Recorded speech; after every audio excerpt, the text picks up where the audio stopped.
여러분, 우리가 기본적으로 이 성경은 우리가 하나님의 말씀,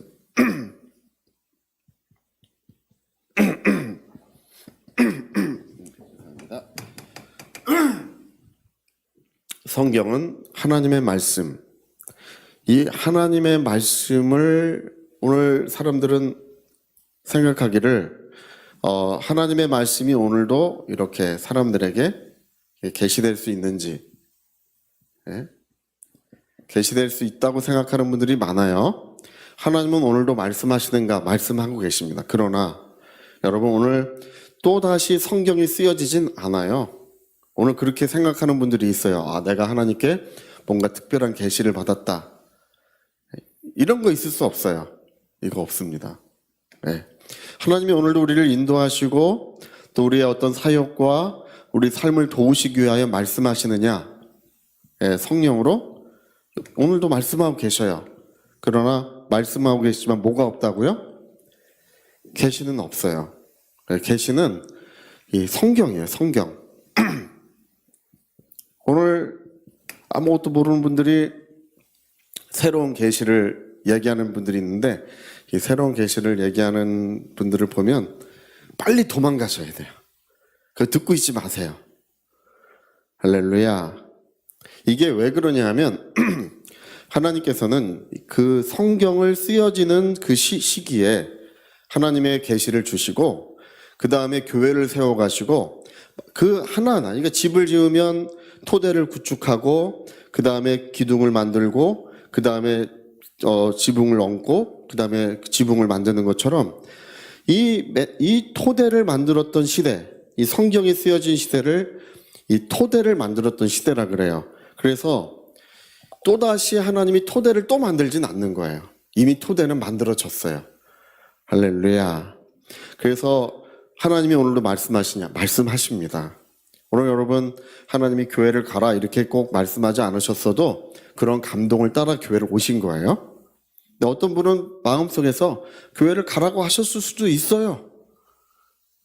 할렐루야. 잘 안 가려고 그러면 빨리 가라 그럴 수도 있어요. 그거는 오늘도 하나님은 성령으로 말씀하시는 분이시다. 그러나 계시는 요한계시록이 쓰여진 때로 끝났어요.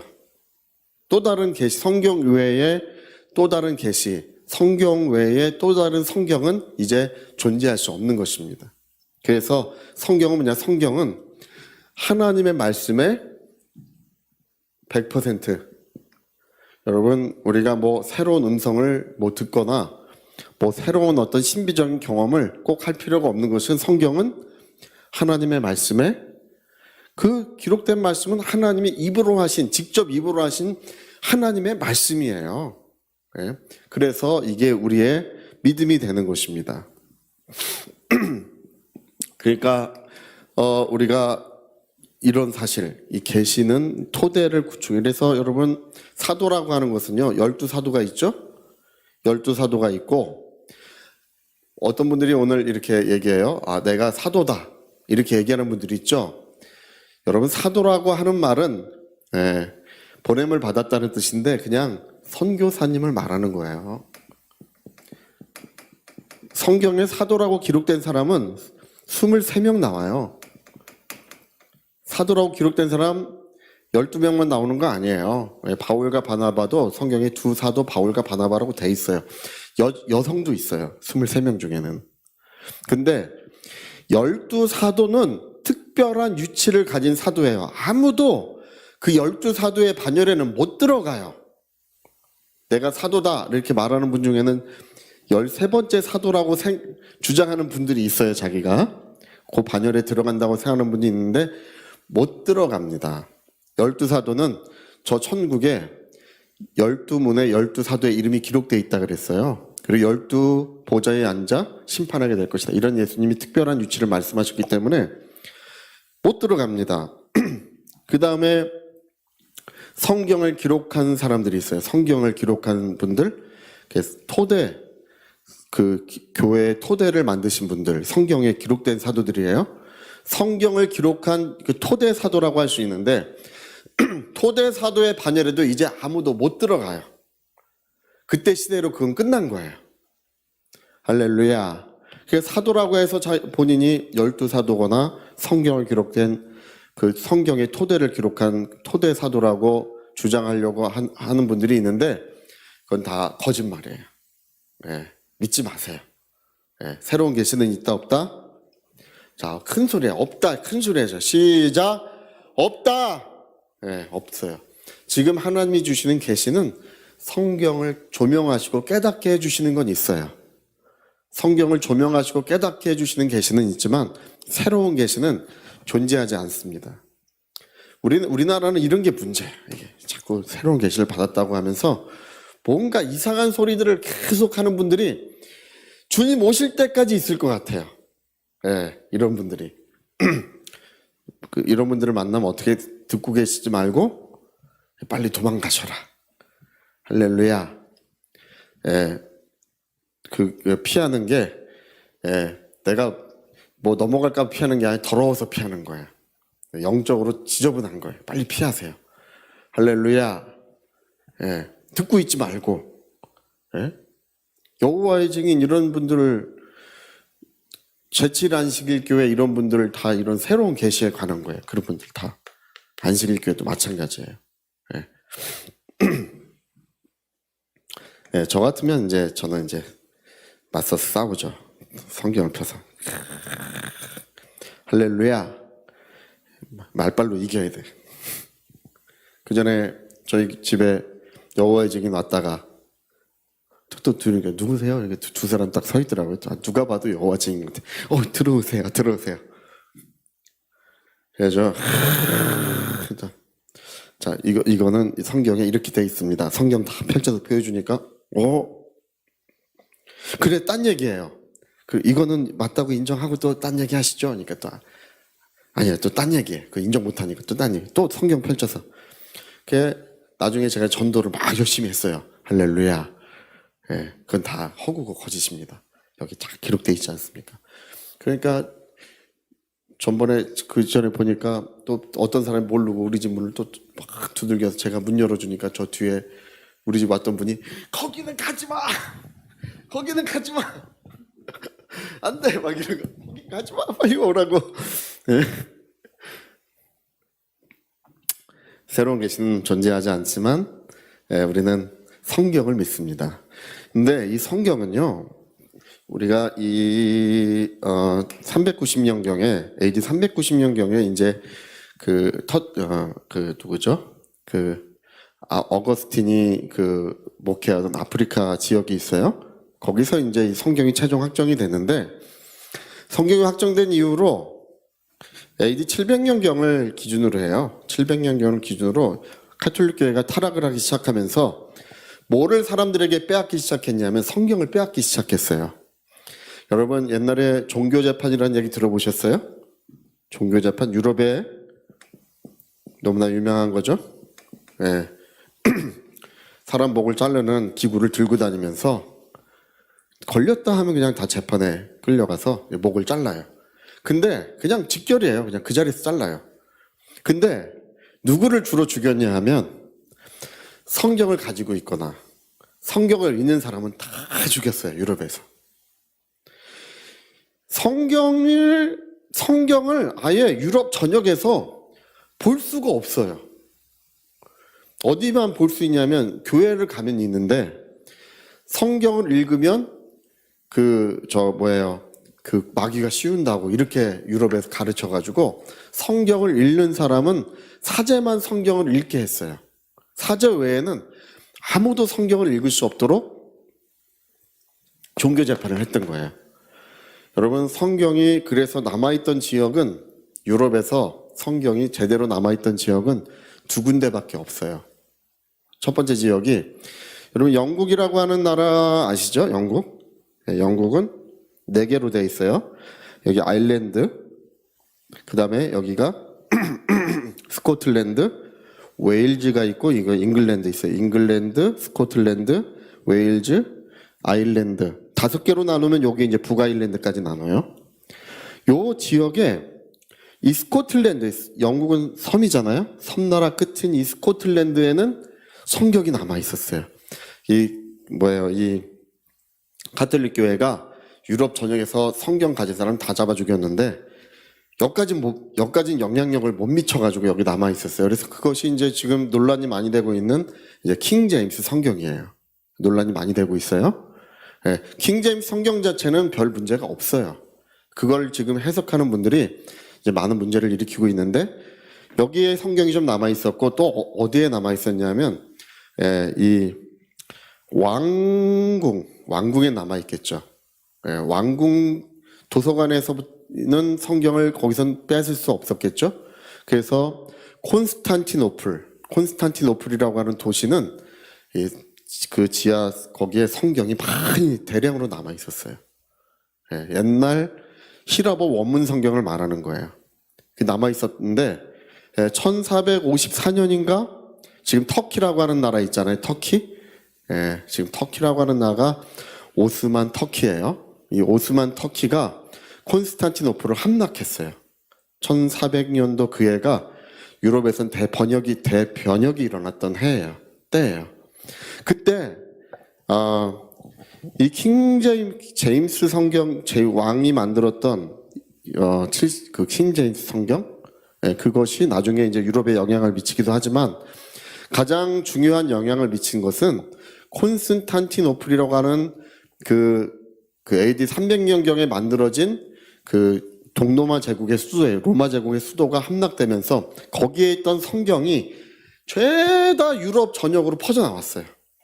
그래서 그 영향으로 이루어진 게 종교 개혁이 그래서 시작된 거예요. 성경이 사람들에게 손에 들리게 되니까 뭘 알게 돼요?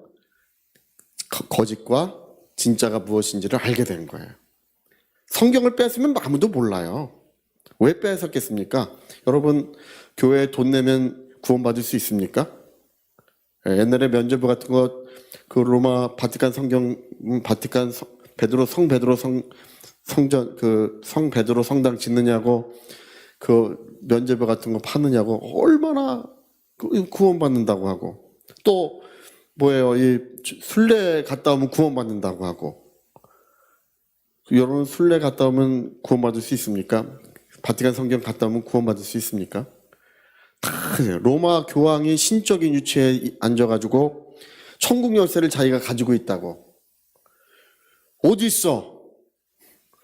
그래서 자기가 천국 열쇠를 열면 들어가고 닫으면 못 들어간다는 거예요. 이게 교황청의 교리는요, 교황 무호설이에요. 교황은 무호하다, 죄가 없고 천국 열쇠를 가지고 베드로의 후계자이기 때문에 천국 열쇠 가지고 사람들을 구원해 줄 수 있다고 믿는 게 가톨릭 교회예요.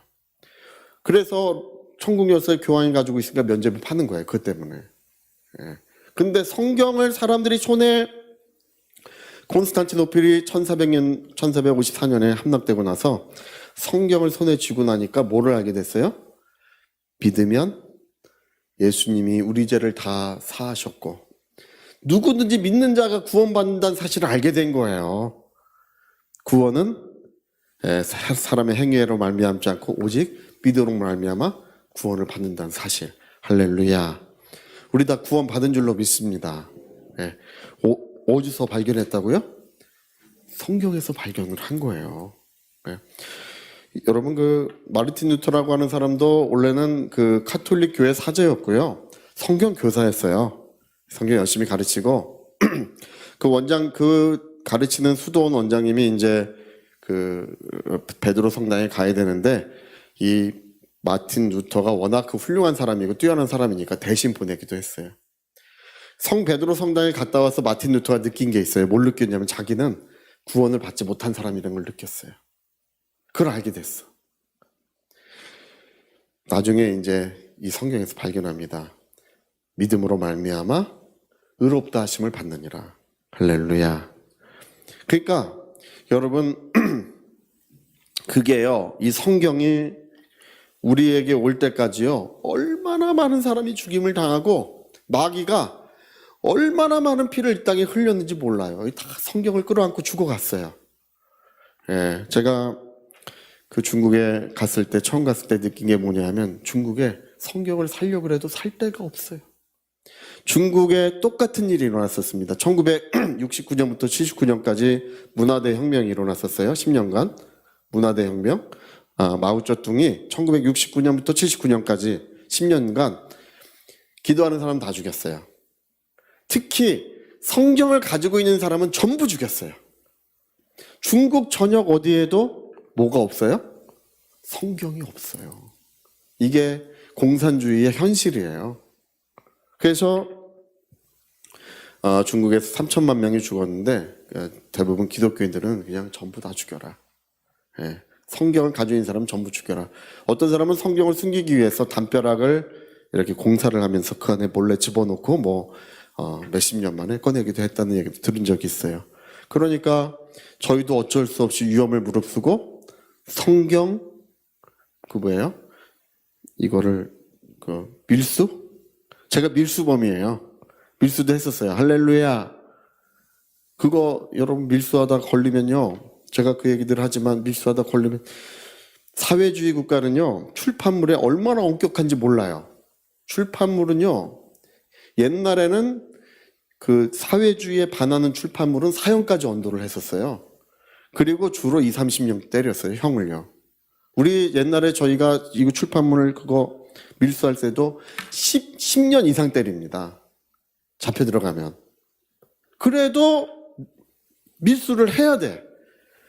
이게 너무 귀중하기 때문에. 할렐루야. 이거를 성경이 우리에게 오기까지 얼마나 많은 사람이 죽임을 당하면서 이 성경을 보존했는지 몰라요.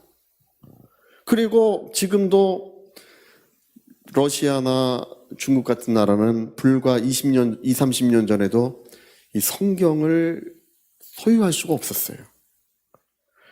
근데 오늘 여러분 성경 손에 있어도 안 읽는 분들이 너무 많아요. 안 읽어. 네? 이게 여러분 내가 왜 생명이 없는가? 요한 웨슬레 목사님들 그 얘기를 하셨는데 내가 왜 생명이 없는가? 성경 안 읽는 사람은 생명이 없어요. 할렐루야! 왜 영감이 없는가? 하나님 나는 왜 영감이 부족합니까? 여러분 기본적으로 모든 영감의 원천은 성경에 있는 것입니다. 여러분 성경은 내 영혼의 고향이에요. 이게 오래된 옛날 책 같지만 이 오래된 옛날 책이 나를 거듭나게 하고 이 오래된 옛날 책에 기록된 말씀이 나를 구원하고 이 오래된 옛날 책이지만 그 말씀대로 하나님은 오늘도 살아 역사하고 계시는 것입니다. 근데 오늘 이외에 오늘 집에 그냥 장식품처럼 있고 하루가 다가도 그냥 저는 성경 안 읽는 사람은 다 입을 꼬매고 싶어. 밥도 못 먹게. 할렐루야. 밥 못 먹으면 어떻게 돼요? 다 일어나요. 목사님. 제가 그 전에 뭐 때문에 밥 못 먹는 사람, 빼짝 마른 사람이니까 목사님 이러더라고. 다 그래가지고 다녀. 사람들이 진짜예요. 이게 옛날에는 마귀가 이것을 사람들의 손에 빼앗으려고 그렇게 몸부림치고 있으면 죽이니까 몰래 숨어가지고 읽을 때는 정말 신령하고 정말 하나님 말씀을 사랑하고 그렇게 했는데 오늘 너무 흔해지니까 이게 귀중한지 몰라요. 여러분 성경을 품에 끌어안고 울어본 사람만이 진짜예요. 이게 얼마나 귀중한 책인지를 알고 울어본 사람만이 그 말씀에 빛이 열리는 거예요. 근데 오늘 자, 성경은 살아계신 하나님의 말씀이시다. 우리 두 번 해보고 시작. 성경은 살아계신 하나님의 말씀이시다. 그렇죠. 성경은 살아계신 하나님의 말씀으로 여러분 내가 병이 있어요. 성경에 뭐라고 기록되어 있는지만 발견하면 다 괜찮아져요. 할렐루야. 뭐 문제가 있어요? 성경의 말씀에 어떻게 기록되어 있는지만 발견하면 문제도 다 없어져 버려요. 성경의 기록대로 되는 것입니다. 뭐 인간의 역사, 사상, 많지만 모든 것들은 성경에 기록된 대로 모든 것들이 이루어지고 완성되는 거예요. 그래서 여러분 정말 제가 늘 부탁드리는 게 있습니다. 여러분 연명하시려면 2장은 읽으셔야 돼요. 할렐루야. 제가 2장 읽는다 그래서 어떤 분이 목사님 옛날에 2장 읽으라 그래서 제가 또 거기는 또 잘못 알아가지고 또 1장 읽으라 그랬다는 줄 알고 목사님 옛날에 1장 읽으라 그래서 지금까지 열심히 1장 읽고 있습니다. 저희 1장 읽어서 어떻게 살아? 2장 읽어야 여러분 미음이라도 먹어야 연명하는 거 아니에요? 예? 근데 오늘 영감이 없고 능력이 없고 열매가 없는 이유가 뭐냐? 하나님 말씀을 가까이 하지 않아서 그런 것입니다. 예. 충분한 진액을 있어야 열매도 되고 그게 꽃도 피고 충분한 진액이 있어야 그게 자기의 영광이 되는 건데 그거를 지금 다 자기 영혼에 뿌리가 없고 자기 영혼에 그런 것이 없으니까 지금 열매 없는 나무처럼 다 살아가고 있는 거예요. 저는 지금 한국교회에 지금 큰 문제가 일어났다고 보는 게 뭐냐? 성경을 안 읽어요. 입을 다 꿰매야 돼. 할렐루야. 입을 다 꼬매면 언제 다시 입을 열어주냐면 성경 읽으면 열어줘야 돼. 밥 먹게 해야 돼. 이게 그렇게 중요한 것입니다. 그래서 어떤 분 한 분이 자기 딸이 거식증 걸려가지고 막 죽어가고 막 난리가 났어요. 제 아는 목사님 교회인데 나중에 그분이 알게 된 거야. 자기가 얼마나 하나님 말씀에 소홀했는지를 알게 된 거예요. 여러분 깨어나셔야 됩니다. 영적으로 깨어나셔야 됩니다. 잠들어 계시면 안 돼요. 지금 여러분 주님이 오실 때 뭐 코로나가 있고 지진이 나고 하니까 주님 오신다고 생각하는 분 많은데 성경은 예수님이 다시 오시는 것은 딱 한 가지 징조예요. 너희가 하늘이 붉으면 날이 좋겠다고 하늘이 그러면 비가 오겠다. 주님이 너희가 시대의 표적을 분별할 수 없느냐. 딱 한 가지가 이루어지면 주님이 다시 온다고 했어요. 뭐냐 하면 모든 나라 모든 민족들에게 복음이 전파되면 그제야 인자가 다시 올 거라고 했습니다. 딱 한 가지밖에 없어요. 뭐 지진 아니라 그랬어요. 기근 처처의 기근과 지진 나라가 나라를 대적하고 민족이 민족을 대적하고 일어나리라. 그래도 그것도 아니라 그랬어요. 예수님이 그거 아니라 그랬어요. 뭐라고요? 모든 나라 민족들에게 복음이 전파되면 주님이 다시 오신다고 했는데 지금 여러분 모든 나라와 민족들에게 복음이 전파됐어요. 없어요. 지금 남아있는 나라가 없어요. 성경이 번역되지 않은 그런 나라는 있어요. 그나마 그것도 지금 성경 번역을 빨리 해가고 있어요. 지금 이 컴퓨터가 발전하는 바람에 빨라요. 옛날보다 빨라요. 근데 주님은 모든 나라의 성경이 번역되면 오리라고 하지 않았습니다. 모든 나라 민족들에게 복음이 전파되면 그때는 예루살렘 동네에 제자들 몇 명 놓고 얘기하신 거예요. 예? 제자들 몇 명 놓고 그 옛날에 동네 제자들도 모든 나라 민족들에게 복음이 전파되면 그제야 인자가 오리라. 그 목요일 날인가? 그 십자가 지시기 전에 그 감난산 밑에서 말씀하신 겁니다. 근데 지금 끝났어요. 지금은 여러분 그거 아셔야 됩니다. 주님이 처소를 예비하고 계신다? 아닙니다. 이미 다 예비됐어요. 네. 예비하고 계신다? 아니에요. 예비하셨어요. 그건 옛날 얘기입니다. 그리고요. 결정적인 시기가 지금 눈앞에 와 있습니다. 우리 시대에 아마 예전에 김홍도 목사님 금남교회 심화하시던 김홍도 목사님도 그 얘기 하시더라고요. 22세기는 아마 오지 않을 것이다. 예. 제가 그 얘기를 들으면서 그럴 것 같기도 하다. 제가 그 생각을 했어요. 여러분 성경책 들고 교회 왔다 갔다 할 시기는 지났습니다. 영적으로 깨어 계셔야 됩니다. 깨어나셔야 됩니다. 여러분 잠들어 계시다가 주님이 오시면 여러분 정말 가슴을 치고 울고 애통해도 소용이 없어요.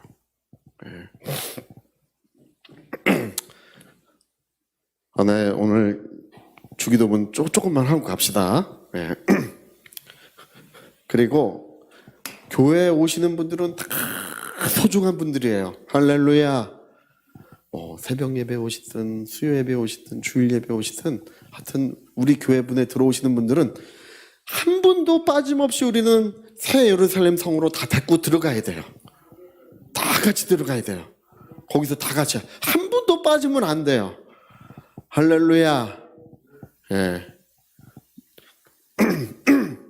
그래서 소중하게 여기고 우리는 하나님을 실망시키지 말아야 되는 것은 사람을 외모로 보면 안 됩니다. 그건 하나님이 큰 신앙. 자기 영혼에 암이 걸렸다고 생각해. 그런 사람은 자기 영혼에 암이 걸렸다고 생각해야 돼요. 예? 정말 영혼이 얼마나 귀중하고 주님이 피로 값주고 사신 영혼이 얼마나 소중한지 그렇게 소중하게 여기고 우리는 영혼을 위해 눈물 뿌려 기도해야 됩니다. 예. 자, 우리 한 10분만 빨리 주기도문 강의합시다. 여러분, 제가 꼭 말씀드리는 것은 여러분 하루에 성경 2장 이상씩은 어떤 일이 있어도 꼭 읽으시기를 아주 오늘 결심하고 작정하시고 세상 떠날 때까지 2장은 읽으셔야 됩니다. 제가 어떤 분 신앙생활 잘하는 줄 알고 성경 공부 그때 열심히 했더니 교회 오신 지 거의 한 10년 지나셨는데 창세기부터 요한계시록까지 한 번도 안 읽으셨어요. 그거는요, 성경을 하루에 한 장도 안 읽으신 거예요. 예. 여러분, 하루에요, 10분, 20분씩 성경 읽으면 1년에 성경 3번 읽을 수 있습니다. 3번. 20분 읽으면 1년에 3번 읽을 수 있어요. 10년이면 30번 읽는 거 아니에요? 20분씩 읽으면? 할렐루야. 오늘 여러분 정죄 좀 받으셔야 돼. 그래? 그냥 입을 다 꿰매야 돼. 입을 다. 할렐루야. 예? 아니 20분 읽으면 1년에 3번 읽는데 10분 읽으면 1번 반 있잖아요. 예? 그거 읽어줘요. 그게 그렇게 여러분 하루에 뭐 내가 마태복음 뭐 하루 내 일주일 동안 열심히 읽었다 이게 중요한 게 아니라 매일 읽는 게 중요한 거예요. 매일. 하나님은 신실함에 대해서 보상하셔요. 신실한 자에게 보상하시는 분이셔요. 변함없이 그 일을 하는 자에게 내가 무화과 나무를 했을 때 내가 너를 보았느라. 그게 그 얘기. 무화과 나무를 했을 때 성경 읽는 거 내가 보았다. 그 얘기예요. 예, 그러니까 여러분 항상 어떤 일이 있어도 제일 좋은 거는 화장실에 놔두면 2장 읽을 수 있어요. 할렐루야. 화장실 가는 시간만큼만 읽어도 2장 읽어. 할렐루야. 아주 그냥 저는 다 도둑놈들이야. 다 도둑놈들이야. 이거 성경을 이렇게 소중하게 전해줬어도 정말 저는요 옛날에 이 성경을 제 성경이 눈물에 젖어서 읽었어요. 눈물에 젖어서. 그래서 제가 말씀을 깨달은 거예요. 네? 그렇게 이 보화를, 이 귀중한 보화를. 근데 여러분 2장씩은 꼭 읽으시고 우리 영혼을 소중하게 여기 눈물 뿌려 기도하시면 다 면류관 쓰고 주 앞에 만나게 될 것입니다. 예. 자, 우리 일용할 양식을 주소서. 이거 약간 더 합시다. 이게 뭐라 그랬죠? 일용할 양식은 달라고 하는 것은 교회들도 있더라고요. 예. 구약교회를 장막교회 또는 광약교회라고도 불러요. 근데 이 구약교회는 특징이 뭐냐면 하나님의 보상이 물질적인 것으로 주어져요. 물질적 약속으로 내가 장수하고 내 소유가 많아지는 거. 이게 율법 아래 광약교회, 구약교회의 특징이 물질적인 것으로 보상이 주어져요. 그러니까 복받은 사람은 뭘 보면 알 수 있냐 하면 소유가 늘어나는 거예요. 율법의 그 보상이에요. 내가 하나님을 사랑하고 내가 계명들을 지키면 뭐가 주어진다고요? 물질이 주어지는 거예요. 보이는 것으로 보상. 오늘도 교회 와서 이걸 목적하는 분들이 많아요. 주님 2배. 여러분 헌금을 돈 놓고 돈 먹기로 생각하시면 안 됩니다. 할렐루야. 주님 3배. 어떤 분은 기도할 때 30배, 60배, 100배라고 기도하는 분인데 정말 깜짝 놀랐어요. 30배, 60배, 100배 성경의 그 말씀은 100원만 해도 한 1조인가 2조 원을 주셔야 돼요. 100원만 헌금해도. 할렐루야. 그럴 수는 없는 노릇이잖아요. 네. 그러니까 이건 구약교회의 이 보상이 주어는 구약교회의 이게 특징인데, 일용할 양식을 구한다는 것은 이게 뭐가 변경된 거라고요? 복의 기준이 변경된 거예요. 복의 기준이 변경됐다. 여러분, 지금은 복이 뭐냐 하면 시고 깨끗한 상하포를 예비하는 자가 복이 있어요. 그 문을 통하여 그 성에 들어가는 자가 복이 있어요. 그래서 신약 성경의 모든 기록들, 복음서의 모든 기록은 여러분 뭐 열처녀의 비유, 또 예복을 준비하는 자의 비유, 왕의 혼인잔치의 비유, 모든 비유들을 보세요. 신약 성경의 모든 비유들은 마지막 날 심판 때에 하나님께로부터 칭찬과 영광과 존귀를 받고 새 예루살렘 성에 들어가는 사람에 관한 이야기예요. 들어가냐 못 들어가냐. 신약 성경의 모든 비유는 대부분 다 그거예요. 여러 가지가 있어도.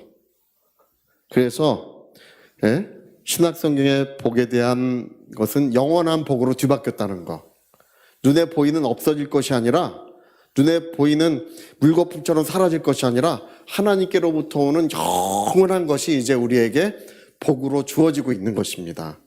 그래서 에베소 1장 3절에 뭐라고 말씀합니까? 하늘에 속한 영원한 것으로 우리에게 복 주시되. 이게 신약 성경이 달라진, 하늘에 있는 찬송 아래도 하나님 우리 주 예수 그리스도의 아버지께서 그의 사랑하시는 자 안에서 저 하늘에 있는 영원한 것들을 우리에게 복으로 주셨다. 이렇게 나오는 것처럼 일용할 양식을 주옵소서라고 하는 것은 복의 기준이 변경되었다. 더 이상 물질을 쌓아놓고 있는 사람이 복 있는 사람 아니에요. 그럴 것 같은 것 뿐이에요. 그 간증해요. 내가 그때 땅 샀는데 개발돼가지고 뭐 10배가 올랐대나? 그렇다고 그 사람이 복 받은 사람 아니에요. 잘못 아시는 것입니다. 누가 복 받은 사람, 시고 깨끗한 세마포를 입고 그 문을 통하여 그 성에 들어가는 사람이 복 받은 사람이에요. 우리 다 그렇게 될 줄로 믿습니다. 이 땅에 있는 동안에 뭐가 필요한 거예요? 일용할 양식이 있으면 되는 거예요. 그래서 주의 일꾼들도 깨끗하게 살아야 돼요. 할렐루야! 먹을 거 있으면 되는 거예요. 그래서 저는 이제 뭐 이것저것 사고 뭐 그렇게 할 거예요. 할렐루야. 제가 알아서 살 거예요. 제가 알아서 할 거예요. 뭐 너무 이제 걱정들 하지 마세요. 그러나 기본적으로 일용할 양식이 있으면 우리는 그게 모든 필요가 채워진 것이다. 그리고 이 일용할 양식을 주옵소서라고 하는 이 말 자체는 뭐를 말하는 것이냐면 하나님께서 그 자녀들, 그 백성을 돌보신다는 뜻입니다. 여러분의 일용할 양식만 얘기하는 게 아니라 이 일용할 양식을 주옵소서라고 하는 이 말은 우리의 모든 필요를 다 채워주신다는 말이에요. 우리의 영혼의 모든 필요, 삶의 모든 필요, 또 우리 자녀들의 모든 필요까지라도 하나님은 우리가 일용할 양식을 주옵소서라고 하면 하나님은 알아들으시고 그 모든 필요를 다 채워주시는 것입니다. 그러니까 통장에 잔고가 많은 사람이 복받은 사람이 아니라 필요할 때 하나님께서 채워주시는 사람이 복받은 사람이에요. 필요할 때마다 하나님이 일어나시고 응답하시고 그 모든 필요를 영광 중에 채워주는 사람들이, 그래서 하나님 나는 아무 부족함이 없습니다. 할렐루야. 여러분, 저는 어느 날 기도할 때 하나님 4배를 주옵소서. 4배. 기도한 것에 4배쯤 주십시오. 이렇게도 기도한 적이 있어요. 그리고 나서 제가 늘 그거 간증하지만 우리 기도원을 주소서. 기도원 주소서. 옛날에 우리가 기도원 땅이 저기 어디예요? 설악산 밑에 우리가 기도원 큰 땅이 있었어요. 할렐루야. 있었는데 제가 팔아먹었어요. 교회가 어려워가지고 그때 많이 올랐더라고요. 제가 살 때보다. 팔아가지고 어려움 같은 거 좀 해결하고 했는데, 그리고 어디 가서 다른 시설을 쓰니까 서러운 거야. 서러워가지고 어느 날 하나님 4개 주소서. 4개 주소서. 근데 약속이나 한 것처럼 2개나 생겼어요. 할렐루야. 그것도 큰 땅들이 2개나 우리가 쓸 수 있게 생겼어요. 내가 2개 생길 때 뭐라고 했는지 아십니까? 하나님 나머지 2개는 어디 있습니까? 할렐루야. 네. 7광주리 12바구니의 역사를 주십시오. 저는 일용할 양식을 주옵소서가 항상 그 기도를 합니다. 일용할 양식이라는 것은 거기에서 넘치도록, 할렐루야, 마음에 생각하는 것과 기도하는 곳에서 넘치도록 역사하실 하나님께 영광을 돌린다고 했습니다. 시편 23편에도 내 잔이 넘치나이다. 스미스 위글스워스 목사님이 어느 날 배관공의 일을 하는데 그 일을 시킨 그 집주인이 와서 이렇게 보더니 배관공 일할 때, 목사님 되시기 전에 배관공 일을 하는데,